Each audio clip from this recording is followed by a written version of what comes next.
पहली ज़िम्मेदारी तो इलेक्शन कमीशन की इसलिए बनती है कि जो ये हलका ख़ास तौर पे ये हलका है बुनियादी तौर पे, इसमें ख़ास तौर पे लांडी का इलाका अगर आप देखें तो ज़्यादातर वर्किंग क्लास के लोग रहते हैं, डेली वेजर्स रहते हैं।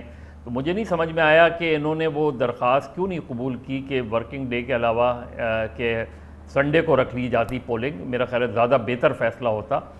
फिर दूसरी बात ये कि इस वक्त जो सूरत हाल बन रही है, ये बात बिल्कुल ठीक है कि लोग मायूस होते जा रहे हैं और ये रिफ्लेक्शन, आप सोचें कि अगर सिर्फ 44,000 वोट पड़े हैं और उसमें भी तशद्दुद के ऐसे वाक़यात हुए हैं, तो अगर इस इलेक्शन में अगर 30-40% टर्न आउट होता तो क्या सूरत हाल होती।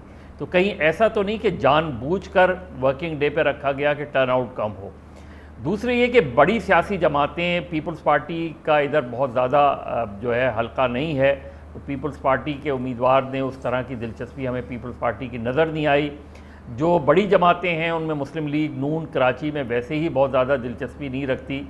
हमें जमात इस्लामी और पीटीआई ने ऑब्वियसली पीटीआई कौमी असम्बली से बाइकआउट किए हुए, तो उन्होंने इस वजह से इलेक्शन में हिस्सा नहीं लिया। और जमात इस्लामी भी कराची के एक मुतहर्रिक जमात है, उसने भी हिस्सा नहीं लिया। लेकिन जो इम्पोर्टेंट है वो ये कि MQM पाकिस्तान के लिए ये इलेक्शन बहुत इम्पोर्टेंट था। दूसरे जो 44,000 के टर्न आउट पे, या आप कहें 8% के टर्न आउट पे, ये सवाल अपनी जगह मौजूद है कि क्या इस इलेक्शन को इलेक्शन तस्लीम किया जाए कि अगर 5 लाख की आबादी है और सिर्फ 40-50,000 वोट पड़ा है, 8% वोट पड़ा है, तो उसके रिज़ल्ट को क्या वो रिफ़्लेक्ट करते हैं कि वो उस कॉन्स्टिट्यूंसी को रिप्रेजेंट करेंगे।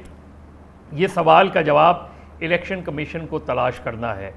दूसरे, ये जो अगले माह बल्दियाती इलेक्शन होने जा रहे हैं, अगर इस हलके में इतने 8% के टर्न आउट पे वायलेंस का ये आलम है, तो जो पूरे शहर में अगर बल्दियाती इलेक्शंस होंगे और बहुत ही कांटे के इलेक्शंस होंगे, बहुत ही क्लोज इलेक्शंस होंगे, तो उसमें सूरत हाल क्या सिंध गवर्नमेंट या इलेक्शन कमीशन उसके लिए तैयार है।